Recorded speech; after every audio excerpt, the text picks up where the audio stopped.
Assalamualaikum warahmatullahi wabarakatuh, sahabat Abah Safwan dimanapun berada. Semoga kita tetap selalu dalam lindungan Allah Subhanahu wa Ta'ala, tetap diberikan kemudahan rezeki, kemudahan dalam setiap kegiatan. Hari ini saya ingin menyajikan sebuah video apa yang kita takutkan selama ini menjadi sebuah kenyataan. Dibuka tuntas oleh harian Kompas ya. Diceritakan apa sebenarnya yang terjadi. Keterlibatan aparat dalam mendukung salah satu pasangan calon sudah mulai kelihatan dan sudah memang dimainkan. Untuk lebih jelasnya, kita ikuti video yang satu ini. Marak intimidasi kepala daerah dan kepala desa agar mendukung Prabowo dan Gibran, netralitas politik aparat negara dipertanyakan. Saya Setria Asra dan inilah Opini Tempo.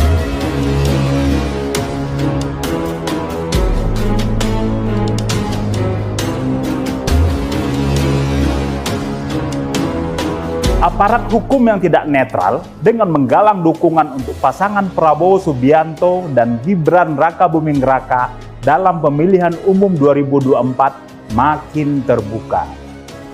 Intimidasi kepada kepala daerah dan kepala desa di Jawa Tengah dan Jawa Timur berlangsung masif dan terorganisasi.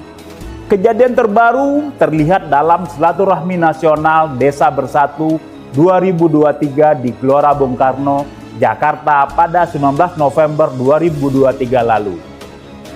Ribuan kepala desa beserta perangkatnya dari 8 organisasi memberikan pernyataan dukungan untuk pasangan Prabowo-Gibran. Gibran, putra sulung Presiden Joko Widodo, hadir dalam acara yang digelar secara besar-besaran tersebut. Para kepala desa dan perangkatnya sebagian berasal dari Jawa Timur dan Jawa Tengah, datang karena dikerahkan polisi.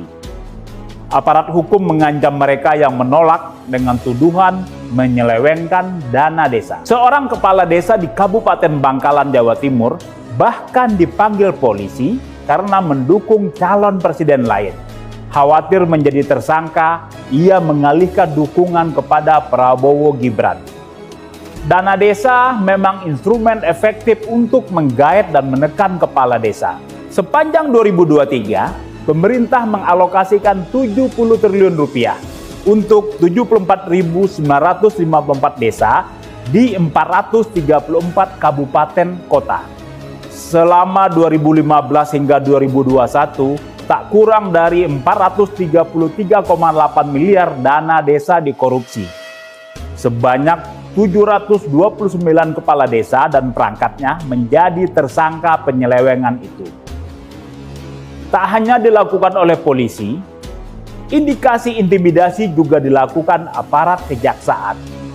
Seorang kepala daerah dari Partai Demokrasi Indonesia Perjuangan di Jawa Tengah mendapat tekanan dari jaksa agar tak mendukung Ganjar Pranowo Mahfud MD.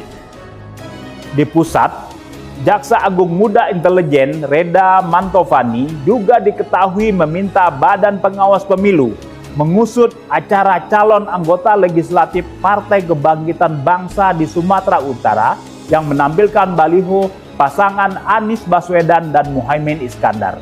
Intimidasi polisi dan jaksa banyak terjadi di Jawa Tengah dan Jawa Timur karena dua provinsi tersebut merupakan basis suara PDI Perjuangan, partai yang mengusung Ganjar Pranowo dan Mahfud MD sebagai calon presiden dan wakil presiden. Tim pemenangan Prabowo Gibran tentu ingin menggerus perolehan suara kompetitor mereka di dua provinsi tersebut. Berbagai posisi penting di Jawa Tengah kini diisi mereka yang mempunyai kedekatan dengan Jokowi atau petinggi partai koalisi pengusung Prabowo Gibran. Misalnya, penjabat Gubernur Jawa Tengah, Komisaris Jenderal Purnawirawan Nana Sunjana.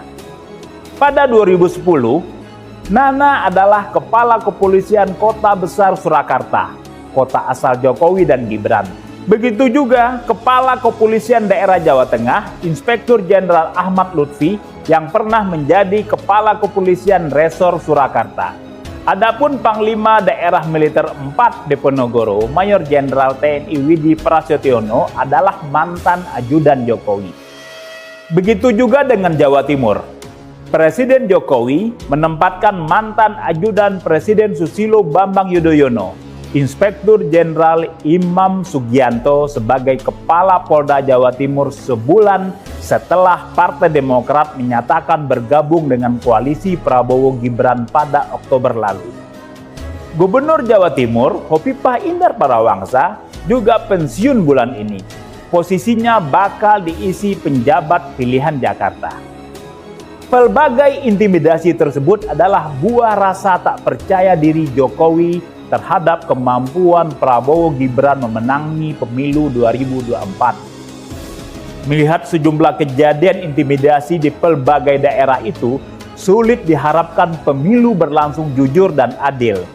Seperti diperkirakan sebelumnya, Jokowi kian tergoda memakai kekuasaan untuk memenangkan anaknya agar bisa terus berkuasa.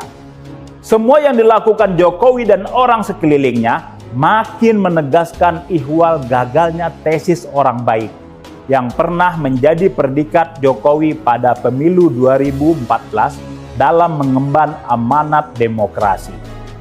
Di tangan pemimpin yang gagal baik, pemilu 2024 tampaknya akan menjadi pemilu yang paling buruk sepanjang sejarah reformasi.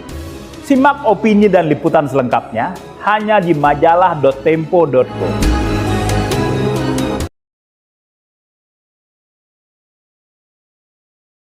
Teman dan sahabat Abah Safwan dimanapun berada, sama-sama sudah kita saksikan videonya. Keterlibatan aparat tidak bisa dipungkiri lagi. Apakah ini harus dibiarkan? Ini tidak boleh dibiarkan. Ini harus dihentikan demi netralitas pemilihan presiden 2024 secara jujur dan adil. Jangan pejabat di atas hanya menggaungkan, berbicara jujur dan adil, tidak boleh cawe-cawe. Tetapi dia sendiri ikut cawe-cawe karena anaknya ingin menjadi calon wakil presiden. Teman, sahabat dimanapun berada, masyarakat Indonesia, kita tidak boleh diam dan ini harus kita hentikan. Jangan tunggu lagi, inilah saatnya. Jelang pemilu hanya tinggal lebih kurang 1 bulan lagi, kita harus kerja keras mencegah keterlibatan aparat. Untuk aparat dimanapun berada, biarkanlah rakyat bersaing, bertarung, memilih sosok pemimpinan yang terbaik untuk Indonesia. Demikian pesan saya, tim relawan Anies terus bekerja tanpa henti, cegah keterlibatan aparat. Videokan, buktikan, share ke seluruh teman-teman, biar semua orang tahu aparat terlibat atau tidak. Demikian, Assalamualaikum warahmatullahi wabarakatuh.